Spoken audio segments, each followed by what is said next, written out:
Dakwah Channel menebar manfaat, ilmu, dan kebaikan.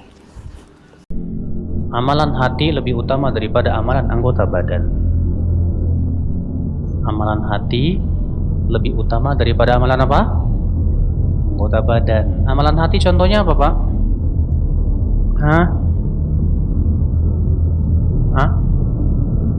Ikhlas, terus apa lagi? Tawakal, terus apa lagi? Cinta, benci, takut, berharap. Ini amalan hati. Menuntut ilmu termasuk amalan hati juga, kata Ibnu Qayyim. Sebab yang berfungsi untuk memahami ayat-ayat Allah adalah hati. Iya. Maka ini yang paling utama, Pak.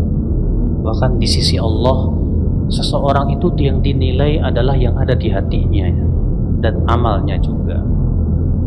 Para sahabat infaknya dengan satu mud, sementara kita berinfak dengan emas sebesar apa? Gunung.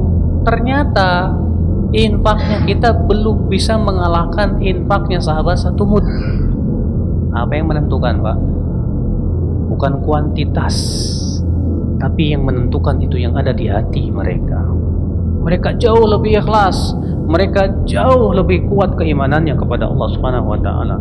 Maka semakin ikhlas, semakin kokoh menghujam di dada keimanan seorang hamba, amalan yang sedikit pun menjadi besar di mata Allah Subhanahu wa taala.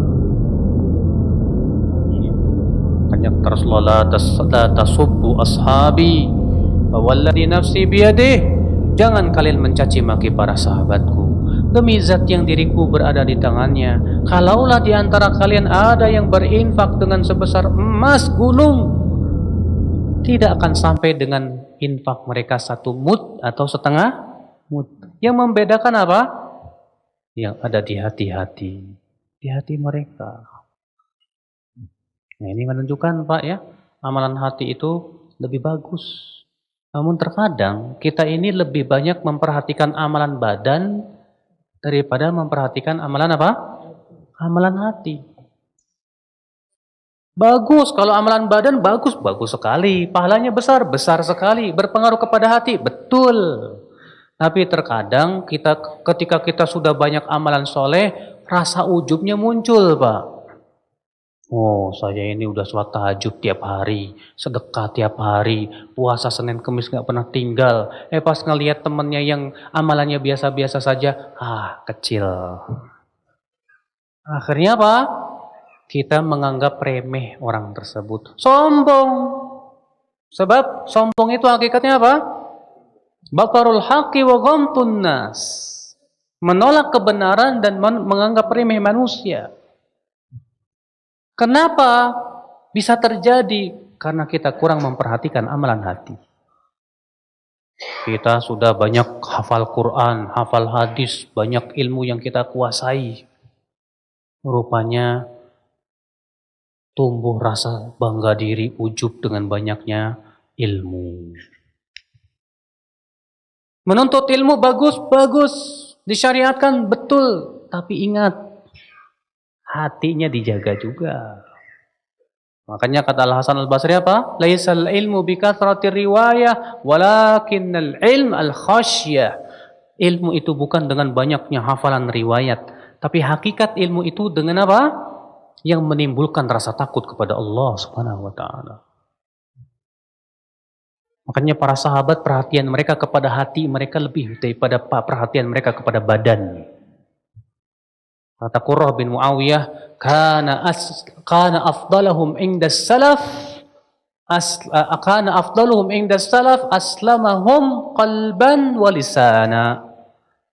Dahulu menurut orang-orang salaf terdahulu, salaf itu yaitu para sahabat, ya, adalah orang yang paling utama di sisi mereka adalah orang yang paling selamat lisan dan hatinya. Semakin lisan dan hatinya selamat, semakin di mata Allah itu besar, akhi, ya agung. Makanya kan Rasulullah SAW pernah kan, suatu ketika sedang berkumpul dengan sahabatnya, tiba-tiba Rasulullah bersabda, "Yatlu'ul an rajulun min ahlil jannah." Sekarang muncul seorang laki-laki penduduk surga. Rupanya seorang ansor datang sambil menenteng sendalnya, sementara rambutnya terlihat habis wudhu. Keesokan harinya Rasulullah bersabda lagi, yatlu'ul al rajulun min ahlil jannah, akan keluar sekarang penduduk surga. Rupanya orang kemarin lagi. Keesokan harinya Rasulullah bersabda lagi, muncul sekarang penduduk surga. Rupanya orang itu lagi. Maka Abdullah bin Amr bin Al-As merasa penasaran. Hebat sekali orang ini. Akhirnya Abdullah bin Amr bin Al-As pun datanglah ke rumahnya dia. Lalu berkata, hai fulan, boleh saya nginap di rumah Anda 3 hari saja? Karena saya sedang bermasalah dengan ayah saya. Ya. Oh, silakan. Rupanya Abdullah bin Amr itu ingin melihat bagaimana ibadah orang ini. Sampai-sampai Rasulullah mengatakan dia penduduk surga. Setelah 3 hari Abdullah bin Amr tidak melihat ada amalan istimewa. Biasa saja. Akhirnya Abdullah bin Amr mengatakan, aku ini sebetulnya tidak ada masalah sama bapakku. Cuma aku mendengar Rasulullah 3 kali mengatakan engkau penduduk surga. Aku ingin melihat amalmu, ternyata tidak ada yang istimewa, kata Abdullah. Kata sahabat ini, ya amalan saya seperti itu yang kamu lihat. Namun saya tidak pernah dengki kepada siapapun juga. Pokoknya hatinya bersih, Pak. Sementara kita ini hatinya penuh dengki. Ya, sesama pebisnis dengki sama temannya, sama-sama berbisnis. Sesama penuntut ilmu dengki sama penuntut ilmu yang lain yang lebih banyak ilmunya. Sesama ustadz dengki karena banyak-banyakan jumlah pengikutnya. Ya. Bisa terjadi tidak? Ya, karena yang namanya hidup tuh tidak pernah lepas dari yang namanya persaingan loh Pak. Dan yang namanya dengki itu biasanya muncul dari persaingan. Ketika persaingan muncul, di situ akan muncul kedengkian. Makanya jarang sekali orang yang bersih hatinya dari dengki. Rupanya sahabat ini bersih hatinya dari dengki. Gara-gara itu dia masuk surga, Pak.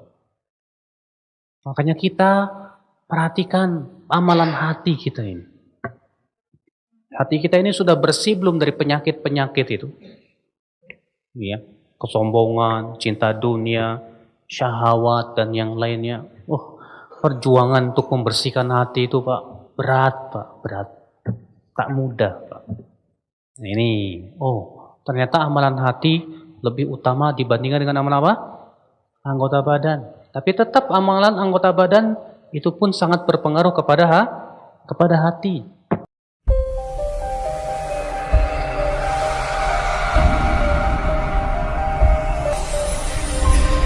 Dakwah Channel, menebar manfaat, ilmu, dan kebaikan.